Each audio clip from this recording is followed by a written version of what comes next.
주 안에 사랑하는 우리 하나님의 성도 여러분, 오늘 우리들은 사순절, 2016년 사순절 두 번째 수요 예배를 드리게 됩니다. 사순절이 어떤 절기로 지켜졌는가? 초대교회 성도들은 이 사순절 기간이 되면 40일 동안 힘쓴 것이 세 가지가 있습니다. 하나는 구제에 힘썼습니다. 사순절 기간 동안 특별히 이웃을 향하여 마음을 열고 구제에 힘을 썼습니다. 그리고 무엇보다 두 번째로 깊이 기도했습니다.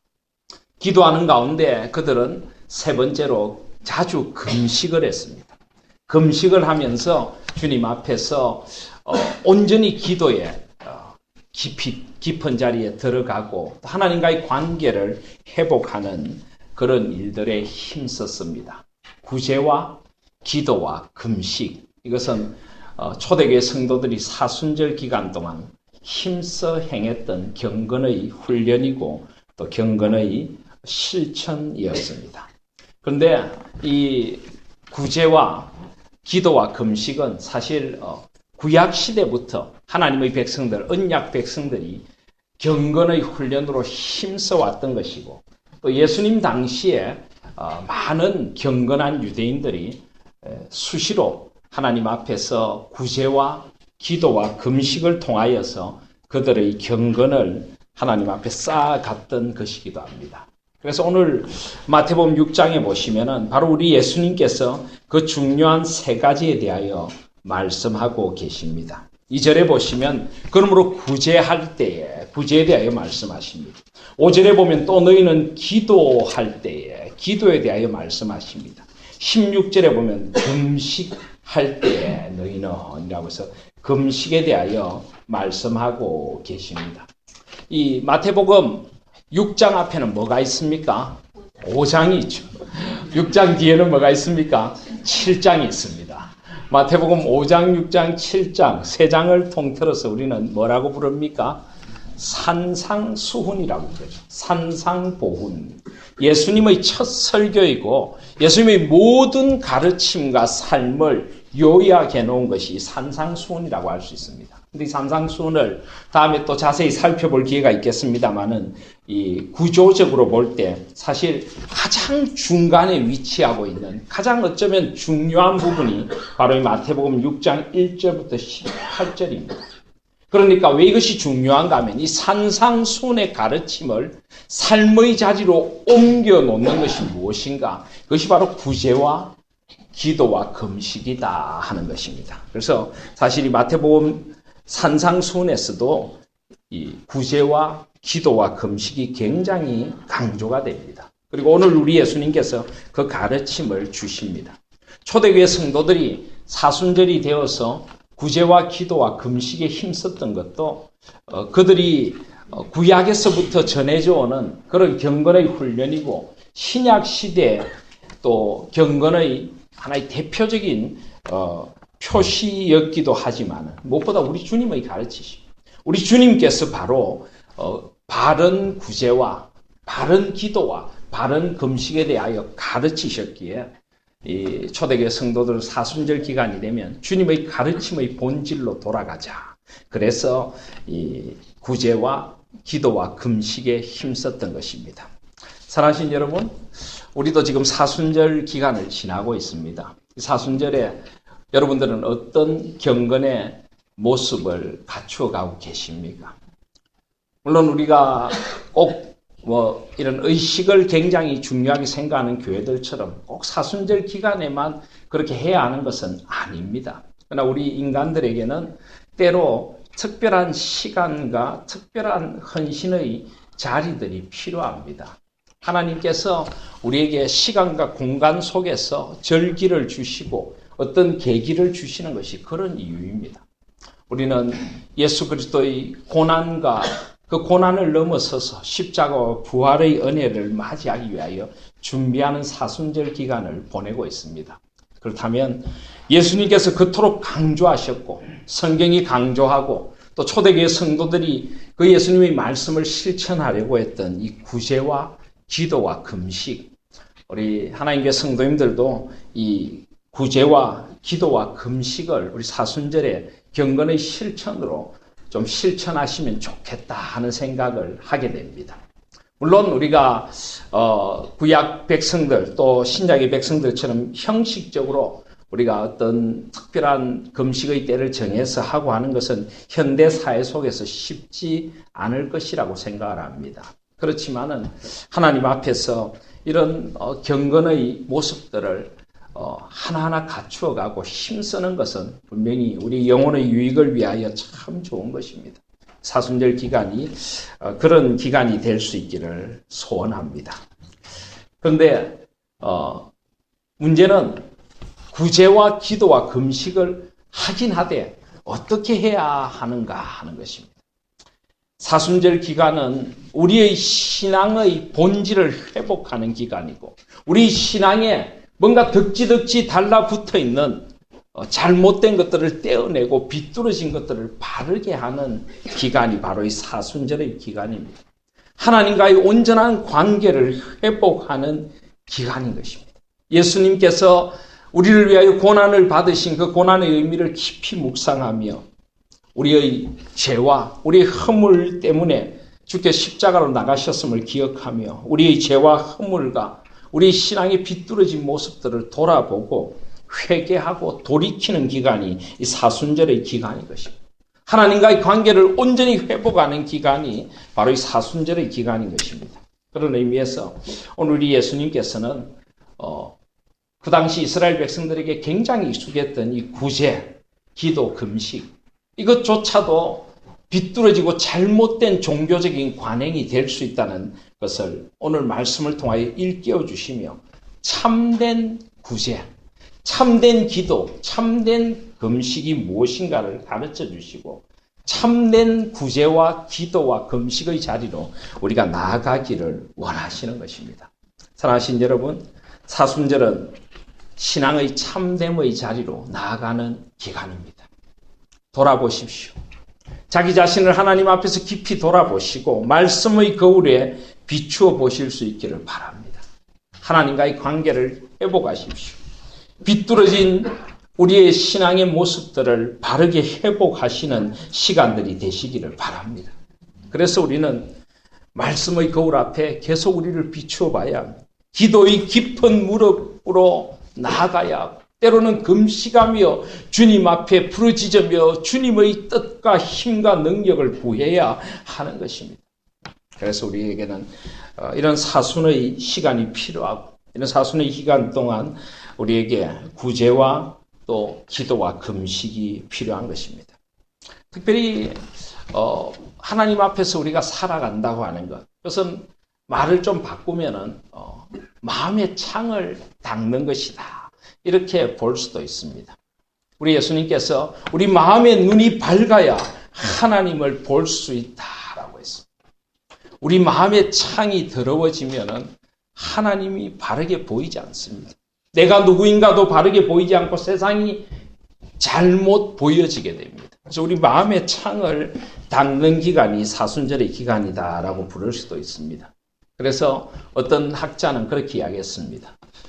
구제라는 것은 이웃을 향한 마음의 창을 여는 것이다.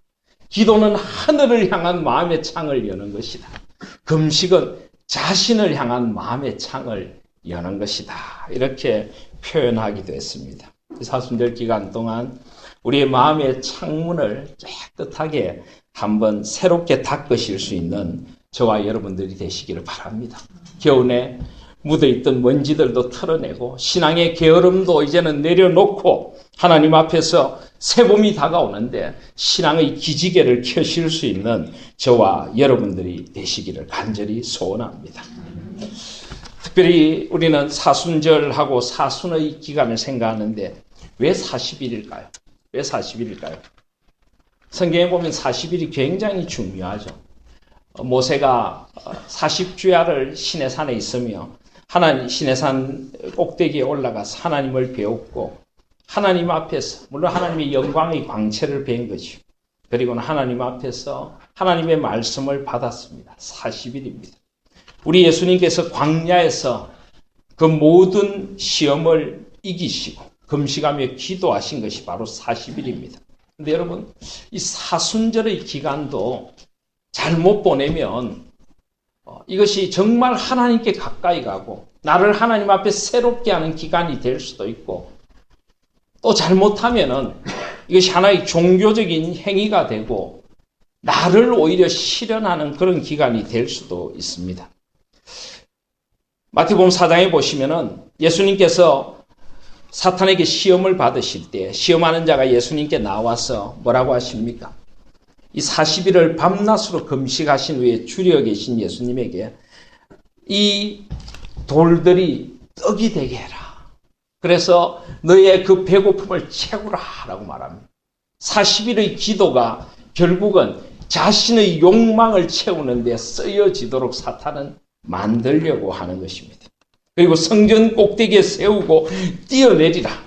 40일의 기도가 하나님의 뜻이 아니라 자신의 뜻을 성취하고 자기를 과시하는, 자기를 나타내는 그런 계기가 되도록 사탄은 만들려고 합니다. 온갖 세상의 부귀영화를 보여주면서 나에게 절하면 저것을 다 주겠다. 40일의 기도가 세상의 부귀영화를 채우는 기도가 되도록 만들려고 하는 것입니다. 여러분, 제가 전에도 그런 말씀을 드렸지만은 우리가 성령에 충만해도 열심히 기도하지만은 세상에 충만해도 열심히 기도합니다. 그죠? 그냥 세상에 충만해가지고 자기의 어떤 그 욕망을 이루기 위해서 매어 달리는 사람들이 있습니다. 세상의 것들을 그냥 하나라도 더 받고 싶어서 매어 달리기도 하고, 자기의 이름을 내고 남들의 인정을 받고 싶어서 매달리기도 하고, 세상의 명예를 얻기 위해 매달리기도 하는 것입니다. 그래서 중요한 것은 기도한다고 다 기도가 아니라 바르게 기도해야 하고 제대로 기도해야 하고 우리 주님의 뜻을 구하는 기도를 해야 하는 것입니다. 그래서 오늘 우리 예수님께서 바른 구제와 바른 기도와 바른 금식에 대하여 가르쳐 주시는 것입니다. 구제란 것이 얼마나 중요한 것이고 얼마나 필요한 것입니다. 그런데 오늘 6장 1절에 보시면은 우리 예수님께서 뭐라고 말씀하십니까? 사람에게 보이려고 그들 앞에서 너희 의를 행하지 않도록 주의하라. 그리하지 아니하면 하늘에 계신 너희 아버지께 상을 받지 못하느니라. 아무리 구제하고 아무리 기도하고 아무리 금식해도 그것이 사람에게 보이려고 자신의 의를 만족시키고 자신의 욕망을 만족시키려고 하는 것이라면 사실은 그것은 의미가 없는 것이라고 말씀하십니다. 그래서 오늘 2절에 보시면은 그러므로 구제할 때 외식하는 자가 사람에게서 영광을 받으려고 회당과 거리에서 하는 것 같이 너희 앞에 나팔을 불지 말라라고 말씀합니다. 그렇습니다. 구제는 좋은 것입니다. 그런데 이 구제하는 것을 남들에게 드러내려고 하고 자기의 어떤 의를 드러내기 위하여 구제하고 자기의 만족에 빠져서 구제한다면 그것은 사실은 외식하는 것, 위선에 젖어 있는 것과 마찬가지라고 말씀하고 계십니다. 기도도 마찬가지입니다. 5절에 보면 또 너희는 기도할 때 외식하는 자와 같이 하지 말라. 그들은 사람에게 보이려고 회당과 큰 어귀에 서서 기도하기를 좋아하느니라.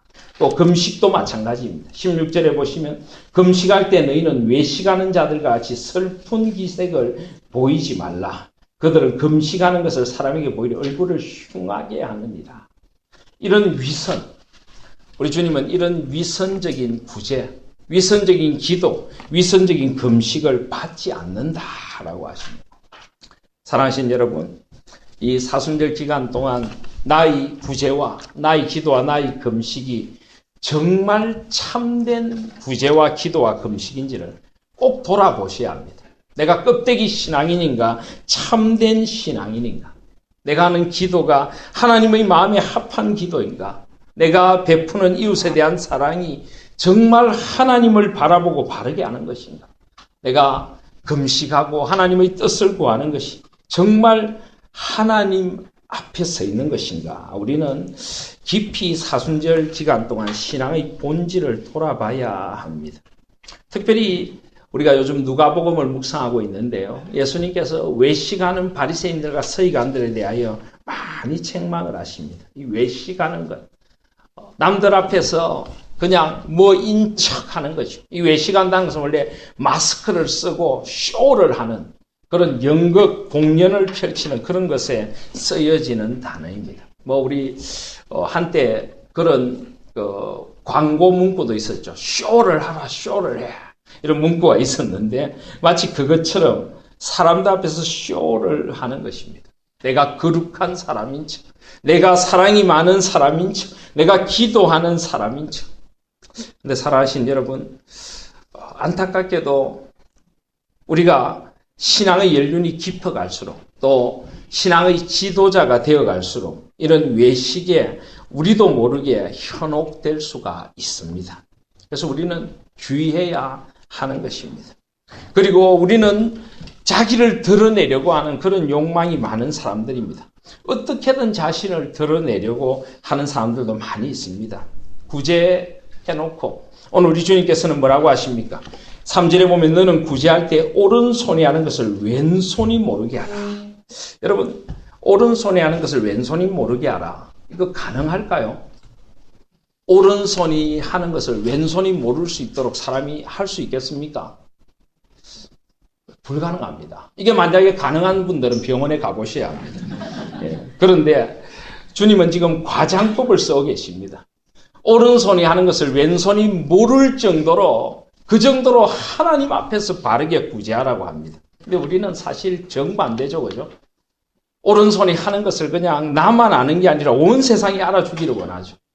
그저 남들 앞에서 내가 어떻게 살고 있는지 조금 더 드러내고 싶고 내가 좀 거룩하게 사는 표시를 내고 싶고 그죠? 그래서 우리는 은연중에 얼마나 많이 자랑하고 얼마나 많이 자기를 드러냅니까? 그래서 대화를 하는 가운데도 어느 집사님이 참 어렵다고 하더라 이렇게 이야기를 하면서 대화를 하다가 은근슬쩍 그래서 내가 좀 도와줬는데 아무한테도 이야기하지 말라고 그러면서 그냥 여러 사람한테 이야기하고 다니죠. 그죠? 아무한테도 이야기하지 말라고.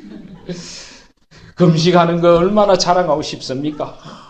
배가 많이 고프네. 식사를 하셔야 되는가 봐요. 아니 금식 기도 중입니다. 이러면서 또 우리는 자랑을 해야 직성이 풀립니다. 남들이 알아줘야 합니다. 얼마나 우리는 자기를 드러내고 싶어 합니까?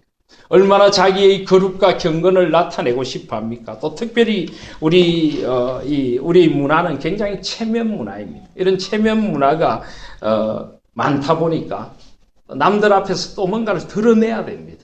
그래야 인정을 받는다고 생각을 합니다. 그러다 보니까 우리의 신앙은 점점 내적인 깊이를 잃어가고 외적인 껍데기 신앙이 되어 간다는 것입니다. 그런데 왜 사람들이 이렇게 외식에 빠질까요? 외식에 빠지는 제일 큰 이유가 무엇입니까? 하나님과의 관계가 바르게 서지 않아서 그렇습니다. 오늘 1절 말씀해 보시면은 사람에게 보이려고 그들 앞에서 너희 열을 행하지 않도록 주의하라. 그리하지 아니하면 하늘에 계신 너희 아버지께 상을 받지 못하느니라. 하늘에 계신 우리 아버지가 모든 것을 알고 계시고 나는 아버지 앞에서 살아간다는 이 아버지와의 관계가 바르게 서지 않으면 우린 끊임없이 자기를 드러내려고 하게 됩니다.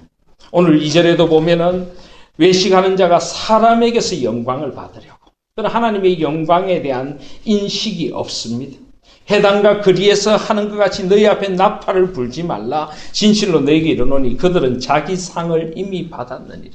하나님께서 보고 계시는데 하나님 앞에서 보는 상보다 세상의 상이 더 좋다는 것입니다. 그래서 주님은 4절에 보시면은 내 구제함을 은밀하게 하라. 은밀한 중에 보시는 너희의 아버지께서 갚으시리라. 하나님께서 알고 계십니다. 하나님께서 우리의 구제와 우리의 사랑을 하나님께서 다 알고 계시고 다 나중에 우리를 안아주시며 그래 수고했다. 내가 너의 희생과 헌신을 안다. 너의 오른손이 하는 것을 왼손이 모르게 할 정도의 그 아름다운 선행을 내가 안다. 그걸 하나님 앞에 들을 그 생각이 없으니까 우린 자꾸만 자신을 드러내게 되는 것입니다. 그리고 하나님의 이름과 하나님의 영광에 대한 인식이 없습니다. 내가 하는 구제를 통하여서 하나님의 영광이 드러나겠다는 인식이 없으면 예수님 안 믿는 사람들도 구제합니다. 예수님 안 믿는 사람들도 선행을 많이 합니다. 그런데 우리는 어떻게 해야 합니까? 우리는 하나님의 영광을 위하여 하나님의 이름이 드러나도록 해야 됩니다. 우리의 구제는 근원적으로 나와 하나님과의 관계의 문제입니다. 내가 하나님을 사랑하기에, 그리고 하나님께서 나에게 베푸신 은혜가 너무나 많기에 하나님께서 사랑하라고 하시는 사람들을 향해 나아가는 하나님과의 관계의 문제가 되어져야 하는 것입니다. 그럴 때 우리는 자기 자랑의 욕망에서부터 벗어날 수가 있는 것입니다. 오직 하나님의 이름과 영광을 위하여 한 생을 살고 싶다는 그런 인생의 목적이 분명해질 때 우리는 드러내고 싶음에서부터 하나님의 이름을 나타내는 것에 몰두하게 되는 것입니다. 결국 하나님과의 관계의 문제인 것입니다. 금식도 마찬가지입니다. 16절에 보시면 금식할 때 너희는 외식하는 자들과 같이 슬픈 기색을 보이지 말라. 그들은 금식하는 것을 사람에게 보이려고 얼굴을 흉하게 하느니라. 내가 진실로 너에게 이르노니 그들은 자기 상을 이미 받았느니라. 그러므로 우리는 금식할 때 머리에 기름을 바르고 얼굴을 씻으라. 이런 금식하는 자로 사람에게 보이지 않고 오직 은밀한 중에 계신 내 아버지께 보이게 하려 합니다. 은밀한 중에 보시는 내 아버지께서 갚으시리라. 그럼 우리가 금식을 왜 합니까? 금식이란 무엇입니까? 금식은 내가 나의 힘으로 살아가지 않는다는 고백입니다. 하나님의 은혜로 살겠다는 고백인 것입니다. 하나님의 뜻을 내 뜻에 깊이 받아들이기 위하여 나의 뜻을 내려놓고 포기하는 것이 바로 금식입니다. 그래서 이스라엘 백성들은 전쟁을 앞두고 금식했습니다. 여러분, 전쟁을 앞두고 먹고 힘을 내서 싸워야지 금식한다는 게 말이 됩니까? 그런데 금식했습니다. 왜요? 전쟁이 하나님께 속한 것이기 때문입니다.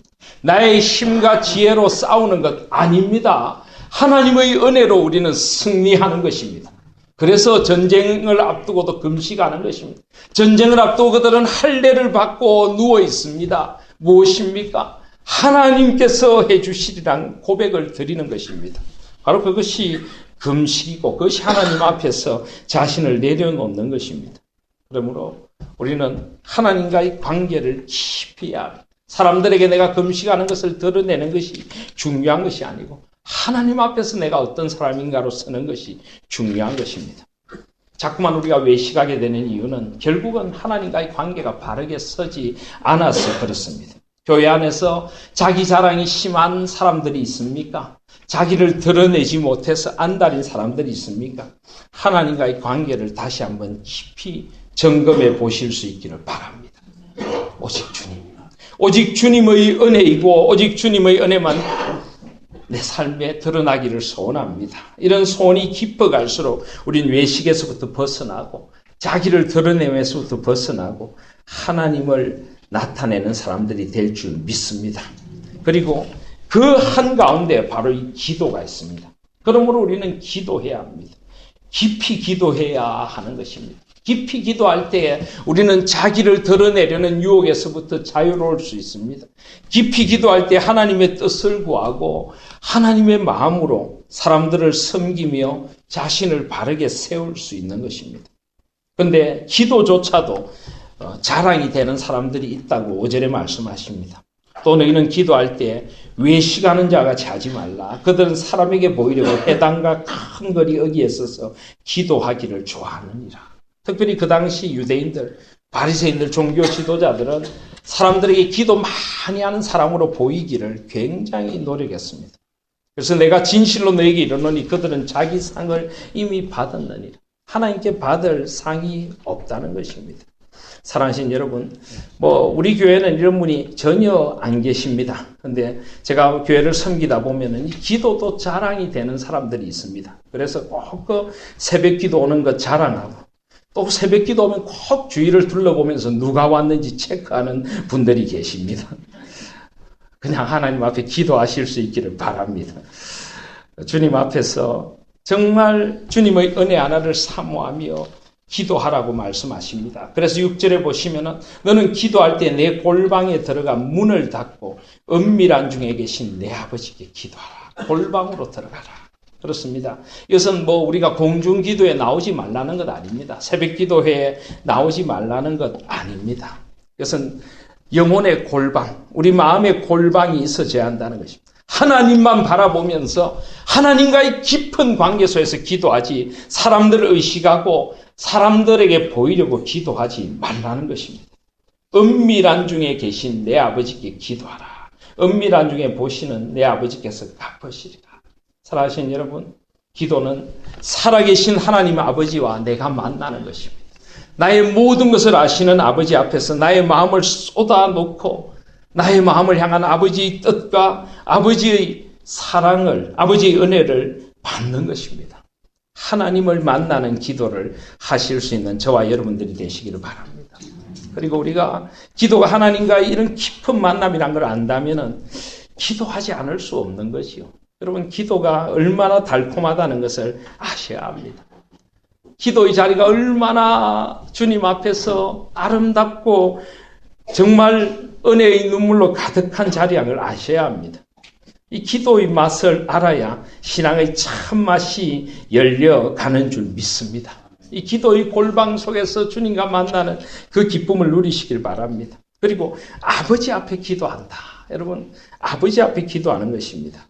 우리가 기도를 또 되게 부담스러워하는 분들이 있습니다. 뭐 어디 가서 기도 좀 해주십시오 하면은 굉장히 부담스러워하는 분들이 계신데, 물론 다른 사람이 듣는데 기도하는 게 부담스러울 수밖에 없죠. 목사님 저도 부담스러울 수 있습니다. 그러나 아버지께 기도한다. 여러분, 아버지하고 어머니께 나가서 말하는 것이 부담스러운 자녀들이 있습니까? 관계가 좀 깨어진 관계라면 몰라도 아버지 어머니에게 뭐든지 이야기할 수 있는 것 아닙니까? 아랠 수 있고 나의 힘듦과 나의 아픔도 다 내어놓을 수 있고 나의 모든 마음의 소원들도 다 이야기할 수 있는 분이 우리 아버지십니다. 그냥 아버지께 하듯 친밀하게 아파하면서 우리 마음을 쏟아 놓으시면 되는 것입니다. 하나님 아버지 앞에서 깊이 기도하실 수 있는 저와 여러분들이 되시기를 바랍니다. 7절에 보면 기도할 때 이방인과 같이 중언부언하지 말라. 이방인들은 마치 기도를 하나의 형식적인 문구처럼 마음에도 없는 그런 소리들을 늘어놓는 이방인들이 있다는 것입니다. 여기 중언부언한다는 말이 원래 원어로 하면 바톨로게오라고 하는데 그냥 의성어입니다. 따따따따따 한다는 것입니다. 주문을 외우듯이 그냥 의미도 없이 마치 하나님이 살아계신 분이 아닌 듯이 그냥 자기의 요구사항들만 되풀이하고 내어놓는 그런 기도는 아니라는 것입니다. 말을 많이 해야 들으실 줄 생각하지 말라는 것입니다. 그래서 기도를 길게 하지 말라는 것이 아닙니다. 하나님과의 대화가 되라는 것입니다.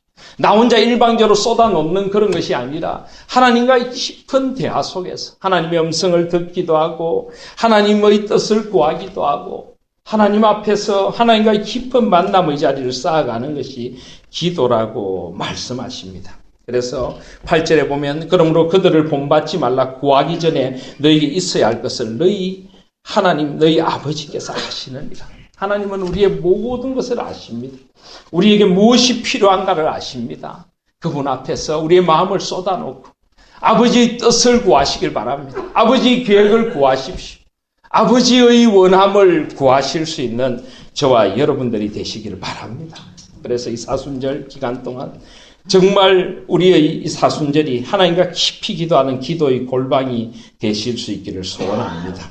그래서 이번 사순절 기간 동안 주기도문, 주님께서 가르치신 기도를 공부해 보려고 하는 것은 오늘 이 6장 9절부터 13절까지가 우리가 흔히 주기도문으로 알려져 있는 주님께서 가르쳐 주신 기도입니다. 이 기도는 모든 기도의 전형입니다. 가장 완벽한 기도이고 가장 모범적인 기도입니다. 우리가 정말 제대로 중언부언하지 않고 제대로 기도하려면 정말 하나님 아버지 앞에서 은밀한 중에 보시는 아버지 앞에 우리의 기도를 쏟아놓으려면 이 주기도문의 틀을 잘 이해하고 이 주기도문에서 원하시는 이런 기도를 우리가 하나님 앞에 드려야 하는 것입니다. 이 주기도문은 오늘 개괄적으로 잠깐 살펴보시면은 세 개의 당신 기도와 세 개의 우리 기도로 되어 있습니다. 여기 그러므로 이렇게 기도하라라고 6장 9절에 말씀하신 후에 하늘에 계신 우리 아버지여 한 후에 여기 이름이 앞에 원래는 당신의 이름이 거룩히 여김을 받으시오며 하는 당신의라는 것이 원어에 있습니다. 또 10절에 보시면 당신의 나라가 임하시오며 또 당신의 뜻이 하늘에서 이루어진 것과 같이 땅에서도 이루어지이다. 그래서 세 개의 당신 기도가 먼저 나옵니다.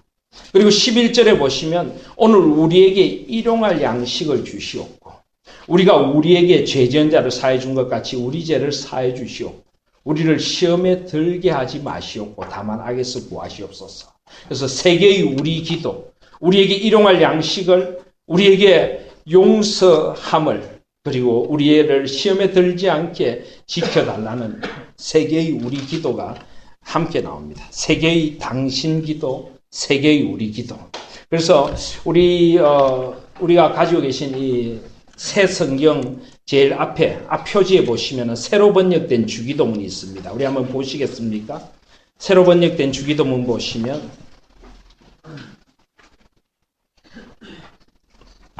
왼쪽에 하늘에 계신 우리 아버지, 아버지의 이름을 거룩하게 하시며 아버지의 옆에 일이 있죠. 밑에 보시면 원문은 당신의 수라고 하는 뜻입니다. 근데 우리말의 당신이란 말이 사실은 굉장히 친밀하고 좋은 말인데 또 이게 뭐 잘못 쓰이면은 아주 안 좋은 표현처럼 쓰일 수 있기 때문에 새로 번역된 주기도문은 아버지의 이름을 거룩하게 하시며라고 바꿨습니다.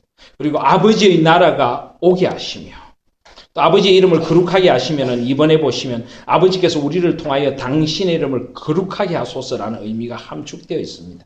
그리고 아버지의 나라가 오게 하시며 아버지의 뜻이 하늘에서 같이 땅에서도 이루어지게 하소서. 오늘 우리에게 일용할 양식을 주시고 우리가 우리에게 잘못한 사람을 용서해 준 것 같이 우리 죄를 용서해 주시고 죄는 하나님과 우리 사이에 절대적인 문제입니다. 그 죄의 문제가 해결될 때 우리는 우리에게 잘못한 사람을 용서해 줄 수 있는 것입니다. 그리고 우리를 시험에 빠지지 않게 하시고 악에서 구하소서. 나라와 권능과 영광이 영원히 아버지의 것입니다. 아멘. 제가 지난주에 교육위원회를 하는데 우리 교육위원 중에 한 분이 우리 아이들에게 이 새로 번역된 주기도문을 가르쳐야 됩니까? 옛날 것을 가르쳐야 됩니까? 이런 질문을 하더라고요. 우리 교회 처음 온 사람들이 왜 주기도문은 새로 번역된 것을 안 합니까? 라고 질문도 한다고 합니다. 사실은 이 새로 번역된 주기도문이 좀 더 원문에 가깝기 때문에 우리가 새로 번역된 주기도문으로 주기도문이나 사도신경을 바꾸는 것이 사실 저는 참 좋다고 생각을 합니다. 그런데 이게 또 이런 주기도문이나 사도신경을 몇십 년 동안 고백해 왔던 걸 바꾸는 게 쉬운 게 아니지요. 그래서 우리가 좀 고민을 하는데 그러나 우리가 그런 틀도 좀 깰 필요가 있다 하는 생각을 저는 합니다. 어쨌든 세 개의 당신 기도와 세 개의 우리 기도로 이루어져 있습니다. 이것은 기도의 우선순위를 가르쳐 줍니다. 우리의 기도는 얼마나 나 중심적입니까? 내 가족, 내 것, 내 무엇. 그런데 우리 주님이 가르치신 기도는 아닙니다. 아버지의 이름, 아버지의 나라, 아버지의 뜻이 언제나 우리 기도의 우선순위가 되어져야 된다고 말씀합니다. 그리고 여기 아버지의 이름과 아버지의 나라와 아버지의 뜻은 사실 오늘 우리가 사순절 동안 실천해야 할 그 세 가지 경건과도 사실 관계됩니다.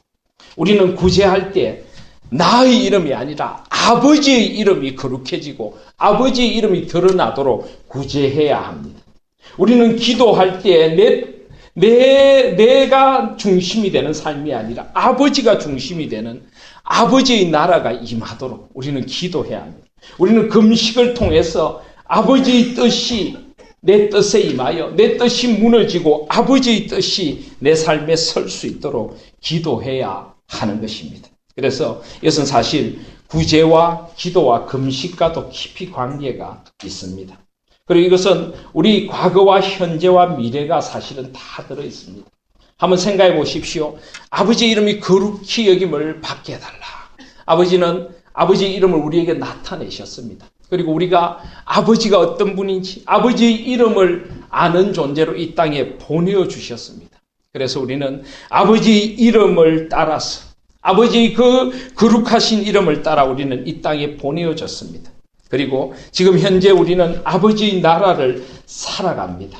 우리가 지금 아버지의 다스리심을 살아가면 결국 우리의 삶의 모든 자리에 뜻이 하늘에서 이루어진 것처럼 땅에서도 그 뜻이 이루어질 것입니다.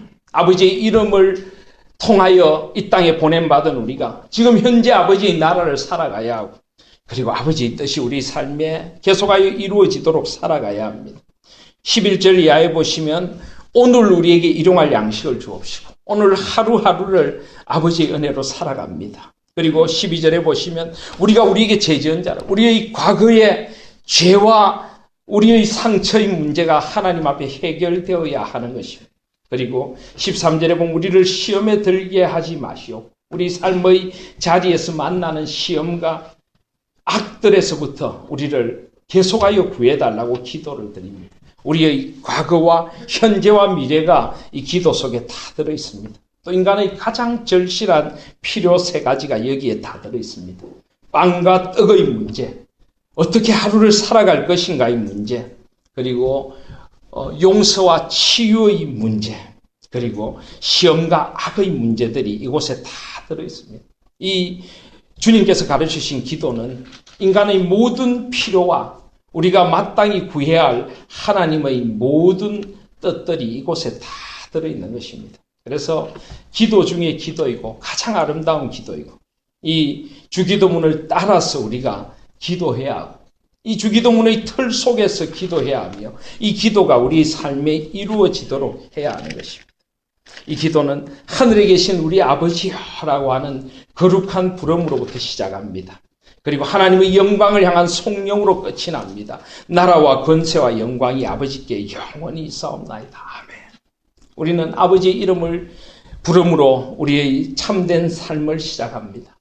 아버지의 나라와 권세와 영광이 영원히 있기를 소원하며 우리는 이 세상을 마감하는 것입니다. 우리 모든 인생의 목적이 여기에 있는 것입니다. 그래서 주기도문은 우리의 인생의 시작부터 마침까지 우리 삶이 어디에 있는가를 일깨워주는 그런 아름다운 기도이기도 한 것입니다. 이제 다음 주부터 본격적으로 주기도문의 한 구절 한 구절들이 의미하는 바를 깊이 한번 배워보려고 합니다. 지난주에 우리 현유관 교수님 오셨는데 오해 교사대학 들으신 분들은 기억하실 것입니다. 교리가 무엇이냐? 교리는 한마디로 말하면은, 물론 교수님이 그런 표현 쓰셨지 않지만은 성경책 껍데기입니다. 성경책 껍데기에 보시면은 사도신경, 주기도문, 십계명이 있습니다. 사실은 이 3가지를 풀어놓은 것이 교리입니다. 이 주기도문도 우리가 잘 아는 하이델베르 교리문답, 웨스트민스터 대소교리문답에 이 주기도문에 대한 좋은 설명들이 잘 있습니다. 그런 것들을 중심으로 우리가 잘 알고 있는 기도문이지만은 구체적으로 이 기도의 구절 하나하나가 무엇을 의미하는가를 배우고 어떻게 우리 삶에 옮겨 놓을 것인가 하는 것을 다음 주부터 계속하여 배워가도록 하겠습니다. 이제 말씀을 맺습니다. 오늘 저희들은 다시 한번 사순절의 실천을 돌아봅니다. 사순절은 이웃을 향하여 마음의 창을 여는 절기라 하는 말씀을 드렸습니다. 구제하고 이웃을 진정으로 사랑으로 돌보는 자리로 나아가실 수 있기를 바랍니다. 그리고 하늘을 향해 창을 여는 그런 절기입니다. 깊은 기도의 자리로 나아가십시오. 나를 향하여 창을 여는 자리입니다. 필요하시면 금식하시고 하나님을 의지하며 나의 것들을 내려놓는 그런 복된 시간들이 되시기를 바랍니다. 우리 신앙이 형식과 외식에 젖어 있는 부분들이 있습니다. 굽어 있고 잘못된 부분들이 있습니까? 이 사순절 기간 동안 말씀의 거울 앞에 자신을 비추어 보시고 또 수요일마다 전해지는 주기도문 강해를 통하여서 우리 특별히 기도의 자리를 새롭게 하시는 복된 시간들이 되시기를 바랍니다. 모든 것은 하나님과의 관계의 문제입니다. 하나님 앞에서 살아가십시오. 하나님 앞에서 이웃을 사랑하고 하나님 앞에서 금식하며 하나님 앞에서 기도하십시다. 하나님 우리의 아버지가 우리의 기도를 들으시고 우리의 삶을 아십니다.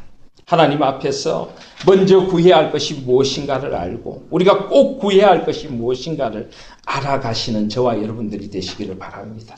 우리 과거와 현재와 미래가 어디에 있는가를 깨달아가시며 기도하실 수 있기를 바랍니다. 그래서 우리 사순절이 우리 영혼의 기쁨과 또 새로움의 절기가 될 수 있기를 주님의 이름으로 소원합니다.